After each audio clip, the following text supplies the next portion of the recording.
కూటమి ప్రభుత్వం రాకతో విజయవాడ డ్రైనేజీ పనుల్లో కదలిక వచ్చింది. 5 ఏళ్ల వైసీపీ హయాంలో గ్రహణం పట్టిన మురుగు, వాననీటి కాల్వల పనులు మళ్లీ ప్రారంభమవుతున్నాయి.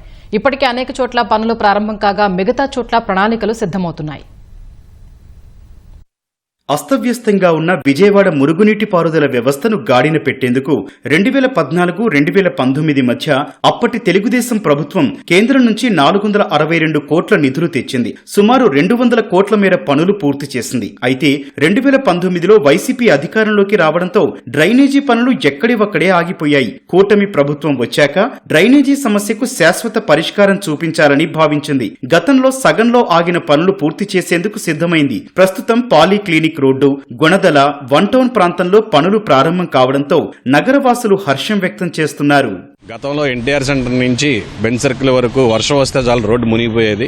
ఆ రోడ్డు సమస్య, ఆ మునక్కుండా ఉన్న సమస్యను సాల్వ్ చేయడం కోసం మరి గత ప్రభుత్వానికి ఎన్నిసార్లు విజ్ఞప్తి చేసినా కూడా ఏ డ్రైనేజీని బాగు చేయలేదు. ఎంపీ కేసినేని చిన్ని గారు కానీ స్థానిక కార్పొరేటర్కి కానీ మేమందరం విన్నవించుకోవడం జరిగింది. వాళ్ళు తక్షణమే స్పందించి అధికారులతో సర్వే చేయించి మీరు చూస్తున్న డ్రైన్ని ఎమ్మటే శాంక్షన్ చేయించారు. అలాగే మరి ఈ కూటమి ప్రభుత్వం వచ్చాక రోడ్లు కానీ డ్రైనేజ్ పనులు కానీ చాలా స్పీడ్గా జరుగుతున్నాయి.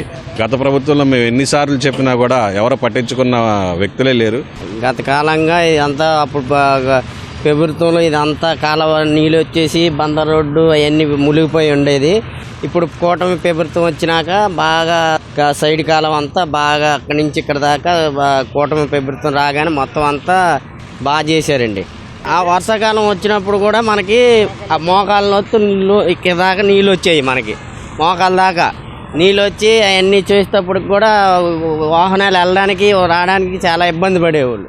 విజయవాడ నగరపాలక పరిధిలో సుమారు 1,02,000 ఇళ్లకు భూగర్భ డ్రైనేజీ కనెక్షన్లున్నాయి. కనెక్షన్లు లేని ఇళ్లు ఇంకా 1,09,000 ఉన్నాయి. భూగర్భ డ్రైనేజీ వ్యవస్థను విస్తరించేందుకు ప్రభుత్వం చొరవ తీసుకుంది. కేంద్రం అమృత్ 2.0 పథకంలో భాగంగా నగరానికి 21 కోట్లు కేటాయించింది. ఈ పనులు ప్రస్తుతం టెండర్ల దశలో ఉన్నాయి. గతంలో అర్ధాంతరంగా ఆగిన పనులు పూర్తి చేసేందుకు వీఎంసీ సాధారణ నిధుల నుంచి 8,34,00,000 కేటాయించింది. ప్రధాన కాలువల్లో పూడిక తీసేందుకు 5,30,00,000 మంజూరు చేసింది. సుమారు 121 కిలోమీటర్ల డ్రైన్లలో మురుగు తొలగిస్తామని అధికారులు చెప్పారు.